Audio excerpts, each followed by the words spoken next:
창세기 14장 1절에서 24절까지 한 목소리로 읽겠습니다.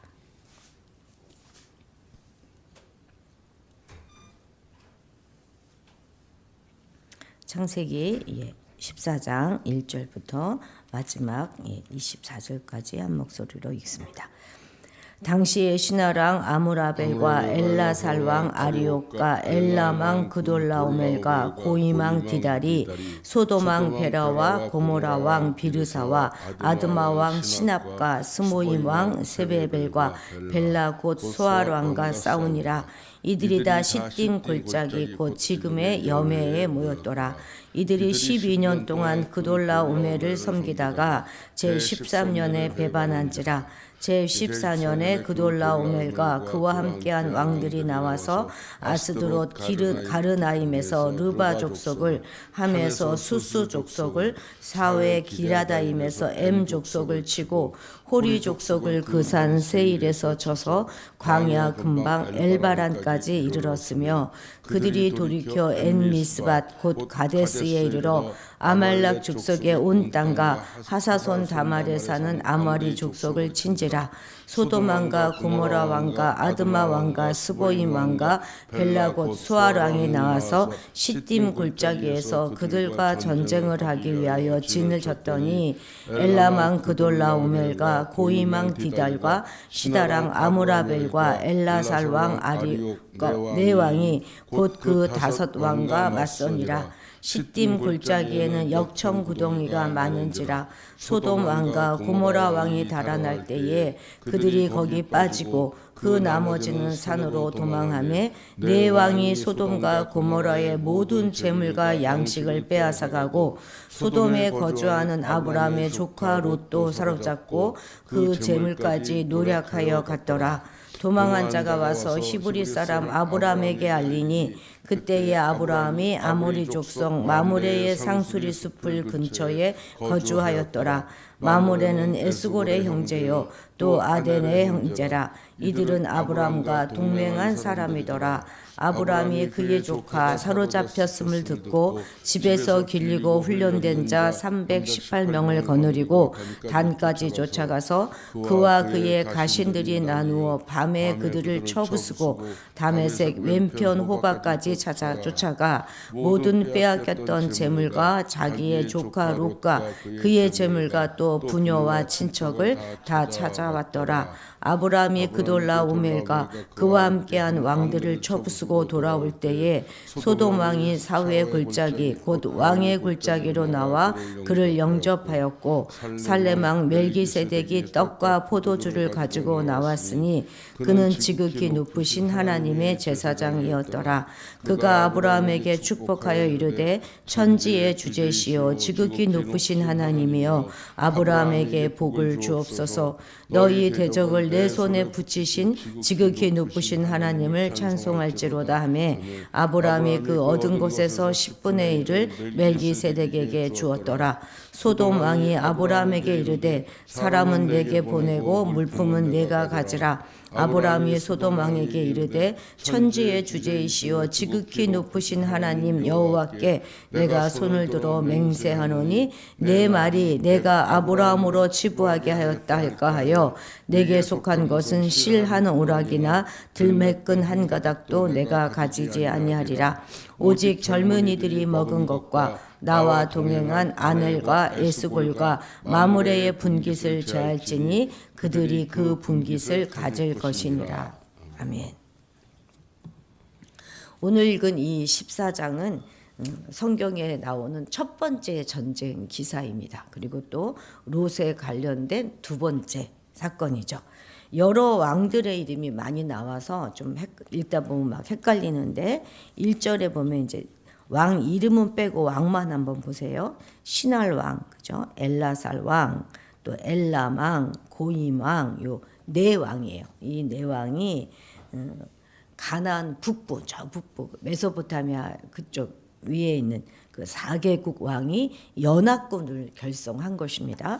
그래서 이제 가나안 남부 지역으로 아래 지역으로 쳐들어왔어요. 그래서 2절에 보면 가나안 남부 지역의 5왕이에요. 이제 2절은 가나안 남부 왕입니다. 왕만 한번 볼까요? 소돔 왕, 고모라 왕, 아드마 왕, 스보임 왕, 벨라, 그러니까 소알 왕.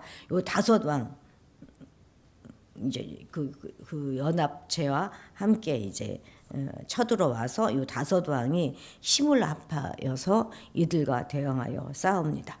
3절에 보면 이들이 지금 어디에 모였어요? 시딤 골짜기 지금의 여매에 모였더라 이렇게 되어 있습니다. 지도 한번 볼까요? 예, 여기 위쪽에 모여 있는 4왕들이 여기 이제 요 다섯 왕들입니다. 요 5왕들, 남쪽에 있는 5왕들과 지금 전쟁을 하는데 지금 여기 단인데 시딤 골짜기를 제가 여기 시딤 골짜기 그죠? 여기가 밑에가 시딤 골짜기예요. 예, 시딤 골짜기에 노랗게 표시된 데 있죠. 거기에 지금 모여서 전쟁을 치르려고 하는 거죠. 그래서 저기 위에 이제 단으로까지 이제 이리 돌아가서 나중에 아브라함이 저 단까지 가고 위에 호박까지 쫓아가서 이제 다 찾아오는 거죠. 이제 이런 것입니다. 아무튼 이렇게 이제 하는데 이들이 전쟁을 하게 된 이유가 4절에 나와 있습니다. 4절 한번 읽어볼까요? 이들이 12년 동안 그돌라 오멜을 섬기다가 제13년에 배반한지라. 그돌라 오멜은 1절에 보면 엘람 왕이에요. 엘람. 저 북방에 있는 엘람 왕을 이 5왕들이 동맹을 맺고 12년 동안 잘 섬겨왔어요. 그러다가 이제 가나안 북부 이 동맹국 중에 맹주예요. 제일 맹주였던 그돌라오멜 엘라망 이제 잘 섬겨왔다가 제 13년에 배반하였습니다. 그러니 당연히 가만히 있을 수 없었겠죠, 그죠? 그래서 전쟁이 시작되었는데 이런 공격의 목적은 반역에 대한 응징 그리고 국제 교역료가 이쪽 이제 오른쪽으로 이렇게 쭉 왕의 대로라고는 큰 길이 있었는데 그 왕의 대로를 확보하기 위한 그런 목적이 있었을 것입니다. 그래서 이제 이 시딤 골짜기에서 전투가 시작되었습니다. 자, 7절 같이 읽겠습니다. 그들이 돌이켜 엔 미스밧 곧 가데스에 이르러 아말렉 족속의 온 땅과 하사손 다말에 사는 아모리 족속을 친지라. 그들이 이것은 이제 그 북방에 있는 4왕들을 말하는 거예요. 왕들은 이렇게 쳐서 이제 막 승리해 나가고 있는데 이것과는 대조적으로 남방 왕들은 모두 도망했어요. 결국 남방 왕들이 친 것입니다. 10절 같이 읽겠습니다. 10절 시딤 골짜기에는 역청구덩이가 많은지라 소돔왕과 고모라 왕이 달아날 때에 그들이 거기 빠지고 그 나머지는 산으로 도망하며 이 5왕들은 다 이렇게 다 도망하고 막 다 이렇게 했습니다. 그런데 이제 여기에는 역청을 추출하고 난 빈 구덩이들이 많이 있어서 소돔왕과 고모라 왕은 그 역청을 추출한 그 빈 구덩이로 내려가 숨었고 그 나머지는 다 산으로 도망했다 이렇게 이야기하고 있죠. 자, 11, 12절 같이 읽겠습니다. 네 왕이 소돔과 고모라의 모든 재물과 양식을 빼앗아가고 소돔에 거주하는 아브라함의 조카 롯도 사로잡고 그 재물까지 노력하여 갔더라. 노력해서 단까지 간 거예요.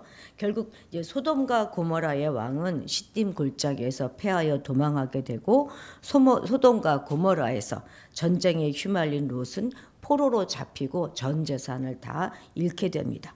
보기에 좋았던 그 땅은 비옥한 만큼 모두가 탐내어서 끊임없이 분쟁과 갈등이 발생하는 그런 곳이 된 것이죠. 그가 보기에 좋아 탐냈던 땅은 실상은 탐욕에 부딪히고 노력과 전쟁으로 소용돌이치는 그런 땅이었던 것이죠. 겉모습은 풍요로워 보이지만 죄악이 가득 차고 위태롭고 아주 타락한 욕망의 땅이었습니다. 롯이 이처럼 진창에 빠진 것은 믿음에 따라 선택하지 않고 소욕을 따라 선택을 했기 때문입니다. 믿음으로 선택하면 단단한 지면 위에 설 것이지만 소욕을 따라 살면 필경은 구덩이에 빠질 수밖에 없는 거예요. 우리는 최후 심판을 믿는 성도지 않습니까? 그래서 우리에게 일시적인 만족을 줄 뿐이고 결국은 영원한 멸망으로 이끌 세상을 의지하거나 추구하지 말아야 하겠습니다. 오직 생명의 근원이 되시고 참되고 영원한 행복을 주시는 하나님만을 의지하고 그분만을 쫓아가야 되는 것이죠. 자, 13, 14절 같이 읽겠습니다. 도망한 자가 와서 히브리 사람 아브라함에게 알리니 그때의 아브라함이 아모리 족속 마므레의 상수리 숲을 근처에 거주하였더라. 마므레는 에스골의 형제요 또 아넬의 형제라. 이들은 아브라함과 동맹한 사람들이더라. 아브라함이 그의 조카가 사로잡혔음을 듣고 집에서 기르고 훈련된 자 318명을 거느리고 단까지 쫓아가서 전쟁에서 도망 나온 자가 아브라함에게 알렸다 하는 그 말은 롯의 분가 이후에도 계속 아브라함은 여전히 그의 소식을 전해 듣고 그의 안위를 살피고 있었다 하는 것을 우리에게 알려줍니다. 사실 롯은 아브라함을 섭섭하게 했잖아요. 자기가 딱 보기 제일 좋은 거 딱 먼저 찾아갔고 또 그가 포로로 잡혀간 것도 따지고 보면 그가 자기의 욕심에 빠져가지고 눈에 보기 좋은 데로 찾아갔기 때문이잖아요.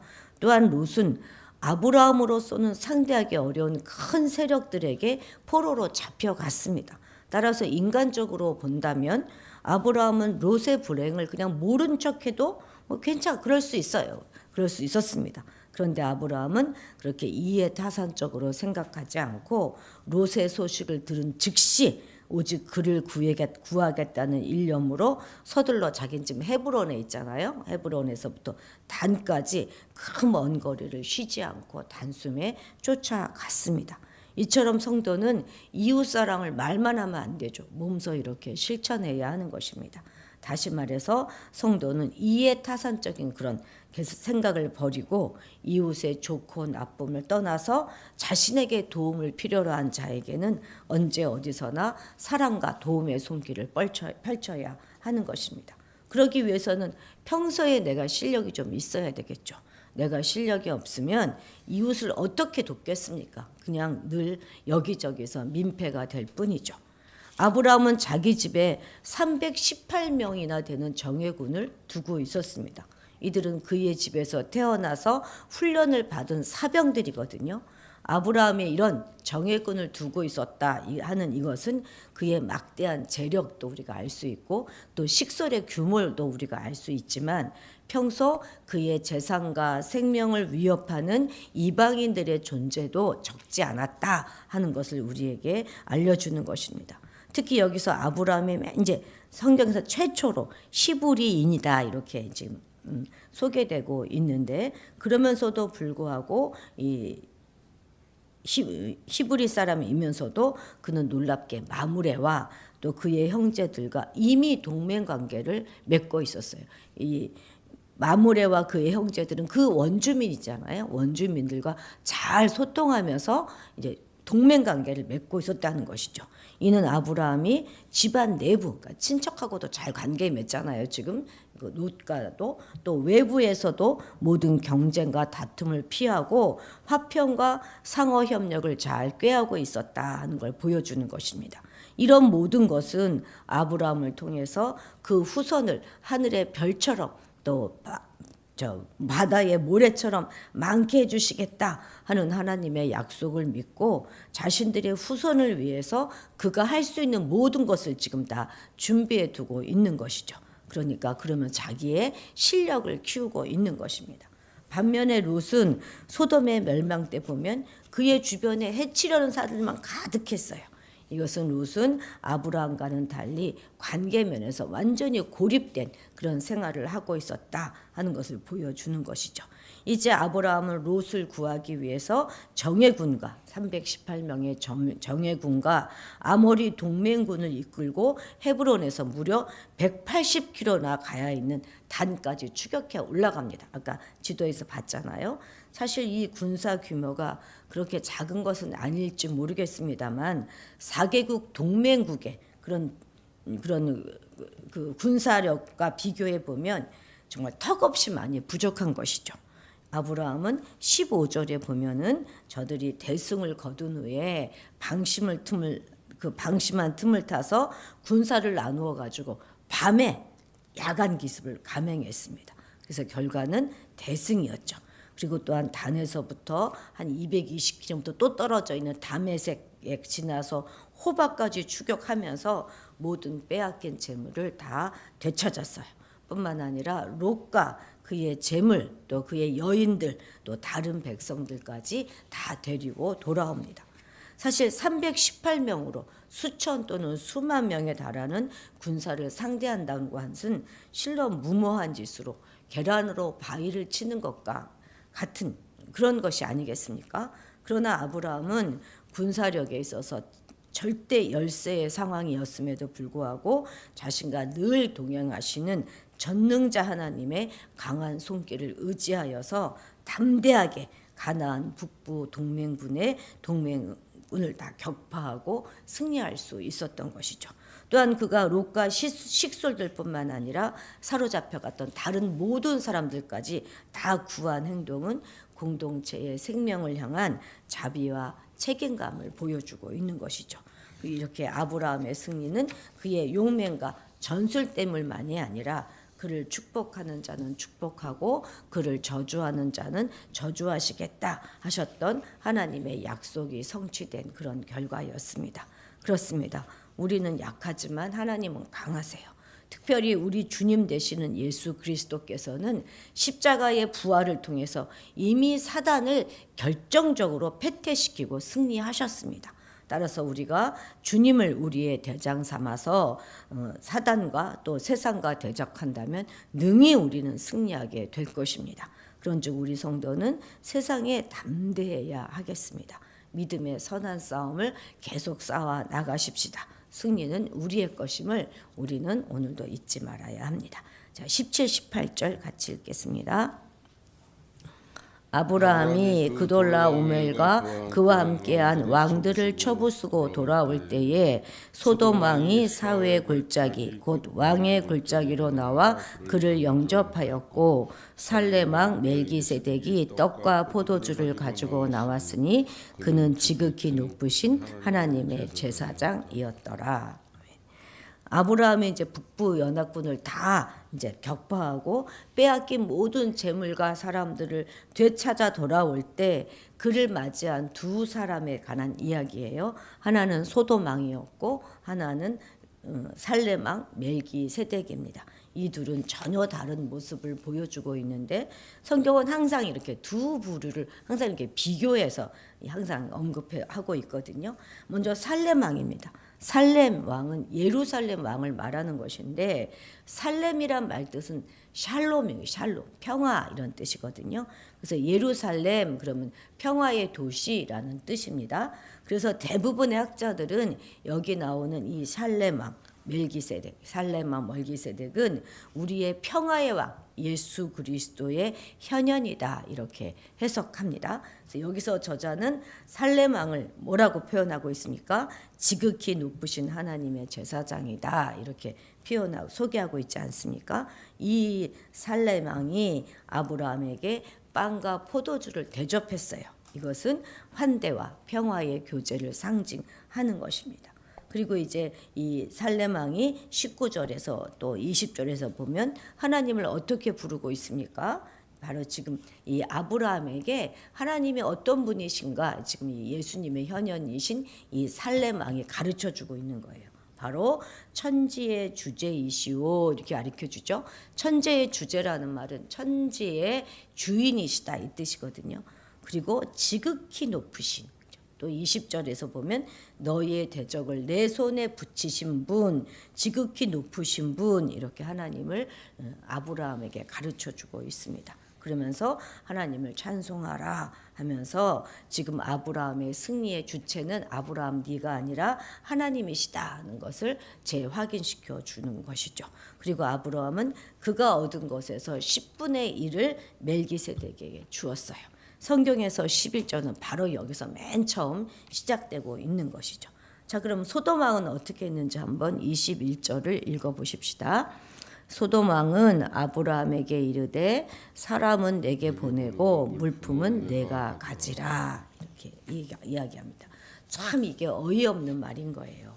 소돔 왕이 누구입니까? 남방의 5왕 중에 하나로 그는 철저히 패배한 왕이에요. 그는 자기 백성을 다 버리고 도망했었습니다. 고대 사회에서 전쟁에 패했다 하는 것은 백성이고 재물이고 다 빼앗겼다는 이야기입니다. 모두가 다 승전한 사람의 몫인 것이거든요. 이미 그는 전쟁에 졌고 그런데 아브라함이 거기까지 달려가서 찾아온 것이잖아요. 그럼 일체 소돔 왕의 몫은 없습니다. 아브라함이 은혜를 베풀어 나누어 주면 모를까 자기가 주장할 자기의 몫은 하나도 없는 것이죠. 근데 지금 뭐라고 말하고 있습니까? 마치 자신이 아브라함에게 큰 은혜나 인자를 베푸는 것처럼 사람은 나에게 보내고 물품은 내가 가져라 이렇게 말합니다. 마치 아브라함의 전리품이 자기 것인 양 하사하려 한 것은 내 덕에 아브라함이 부자가 되었다라고 떠벌리면서 하나님의 공로를 빼앗아갈 그런 속셈이었던 것이죠. 이전에 아브라함 같으면 불같이 화를 내면서 매야 뭐 네가 나한테 준다고 뭐 이렇게 막 분노했을 텐데 아브라함은 분노하지 않습니다. 22절 같이 읽겠습니다. 아브라함이 소돔 왕에게 이르되 천지의 주제이시오 지극히 높으신 하나님 여호와께 내가 손을 들어 맹세하노니. 지금 아브라함은 소돔 왕에게 하나님의 이제 그 살렘 왕에서부터 배운 하나님에 대한 믿음을 그대로 고백하고 있어요. 앞에서 그 멜기세덱에게 배운 그대로 하나님을 고백해요. 참 확실히 이 아브라함은 똑똑하죠. 아주 잘 배웠습니다. 그런데 여기 자세히 보면 멜기세덱에게 배웠을 뿐만 아니다. 거기에다 자기의 신앙 고백을 하나 더 보탭니다. 그게 뭐죠? 한번 찾아보세요. 멜기세덱이 가르쳐주지 않은 하나님에 대한 정확한 자신의 고백이 그 안에 들어 있습니다. 무엇이 더 들어 있습니까? 그 멜기세덱의 말하고 좀 비교해 보시면 알겠죠, 그죠? 19절에 있는 말하고 비교해 보면 천지의 주제이시요 지극히 높으신 하나님 여기까지는 배운 대로예요. 그 다음에 하나 자기가 추가한 게 있죠. 그것이 바로 여호와입니다. 여호와라는 호칭은 언제 사용한다고 했죠? 언약을 맺고 나하고 관계 맺으신 그 하나님을 지칭할 때 쓰는 이 호칭이 여호와입니다. 단지 이제 하나님은 천지를 창조하시고 이 천지의 주인 되시는 높고 크신 엘로힘, 엘샤다이 그 하나님만이 아니라는 거예요. 자신의 삶을 인도하시고 자신과 언약을 맺으시고 그 언약을 신실하게 지켜나가시며 자신과 관계 맺기를 원하시는 그 하나님이심을 지금 아브라함은 고백하고 있는 것입니다. 그렇습니다. 바로 이 아브라함의 고백이 오늘 우리 신앙을 통하여서 점점 우리의 고백이 되어야 하는 것입니다. 하나님은 너무나 크신 하나님이라 우리가 다 알 수 없어요. 천지를 지으신 하나님인데 그 천지 가운데 먼지에 불과한 우리가 어찌 다 알겠습니까? 그러나 그럼에도 불구하고 나 한 사람과 언약을 맺으시고 그 언약을 신실하게 지켜나가시면서 나하고 관계 맺기를 원하시는 그 여호와 하나님과의 바른 관계 속에서 우리 신앙을 날마다 키워나가시는 여러분들이 되시기를 주님의 이름으로 축복합니다. 기도하시겠습니다. 우리를 위해 당신의 가장 귀한 독생자를 내어주시기까지 희생하신 여호와 하나님 아버지, 우리도 아버지를 따라서 우리의 것들을 내어 이웃을 위해 헌신하며 봉사하며 나누며 살아가게 하옵소서. 그러기 위해 우리가 더욱 실력을 갖추게 되기를 원합니다.